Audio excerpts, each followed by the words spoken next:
श्रीराम जय राम जय जय राम. नामाचे त्रिकालाबाधित श्रेष्ठत्व. नाम हे सच्चिदानंद स्वरूप आहे. शुद्ध परमात्म स्वरूपाच्या अगदी अगदी जवळ कुणी असेल तर ते फक्त नामच होय. नाम हे चिन्मय असल्यामुळे त्याचा आनंद ओसंडून येतो आणि ही सृष्टी तयार होते. अनेक रूपे घडविणे, ती मोडणे आणि नवीन तयार करणे.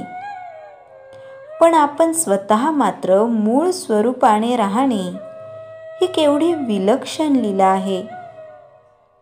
खरोखर तुम्हाला मी काय सांगू, बोलायला शिकल्यापासून आजपर्यंत मी नामाबद्दलच बोलत आहे. अजून नामाचे महात्म्य संपत नाही. नामाचे महात्म्य सांगून संपले तर भगवंताचे भगवंतपण लटके झाले असे समजावे. जो नामात मीपणाने नाहीसा झाला त्यालाच नामाच्या महात्म्याची कल्पना आली. असा पुरुष नामाविषयी मौन तरी धरील, कारण त्याचे महात्म्य कोणालाच सांगता येणार नाही किंवा शेवटच्या श्वासापर्यंत नामाचे महात्म्यच सांगत राहील, कारण ते कितीही सांगितले तरी संपणार नाही आणि कितीही ऐकले तरी तृप्ती होणार नाही. नामाने सर्व पापे नाहीशी होतात. भगवंताला विसरणे हे सर्वात मोठे पाप आहे. नामाने भगवंताचे स्मरण होते. नाम हे वेदांपेक्षाही श्रेष्ठ आहे. कसे ते पहा. वेदाध्ययनापासून फायदा होण्यासाठी चारी वेदांचा अभ्यास करणे जरूर आहे. त्यासाठी पुष्कळ वेळ आणि श्रम लागतात. नामाला श्रम नाहीत. दुसरे, वेदांचा अधिकार सर्व लोकांना नाही, पण नाम कुणीही घ्यावे. वेदांच्या मंत्रांचा आरंभ ओंकारानेच होतो, म्हणून वेदारंभी देखील नामच आहे. नाम हे तीर्थयात्रेपेक्षा श्रेष्ठ आहे.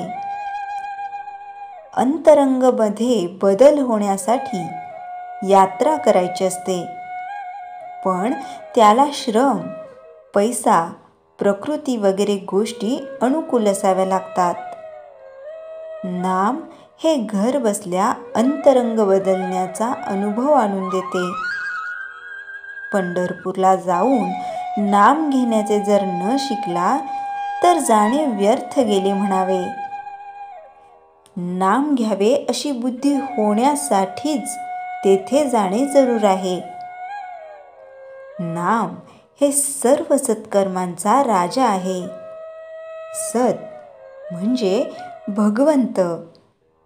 त्याच्याकडे नेणारे जे कर्म तेच सत्कर्म. इतर कर्मे आडवळणाने भगवंताकडे नेतात. नाम हे साक्षात भगवंताकडे पोहोचवते. नामाने भवरोग नाहीसा होतो. भव म्हणजे विषय. विषयांची आसक्ती असणे हा सर्व रोगांचा पाया आहे. नाम घेतल्याने भगवंताकडे प्रेम लागते आणि इतर ठिकाणची आसक्ती सुटते. नामाने सर्व दुःखे नाहीशी होतात, कारण या दुःखांचे मूळ विषयांच्या आसक्तीमध्ये आहे आणि नामाने ती आपोआप सुटते, म्हणून दुःख नाहीसे होते.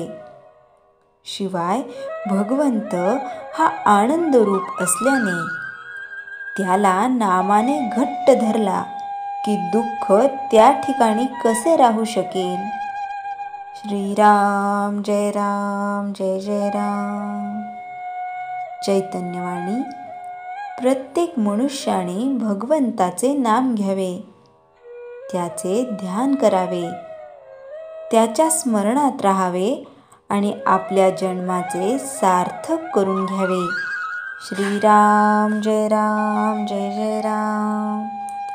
जयाच्या जनी जन्मनामार्थ झाला, जयाने सदा वासनामात केला. जयाच्या मुखी सर्वदा नाम कीर्ती, नमस्कार तया ब्रह्मचैतन्यमूर्ती. श्रीराम जय राम जय जय राम.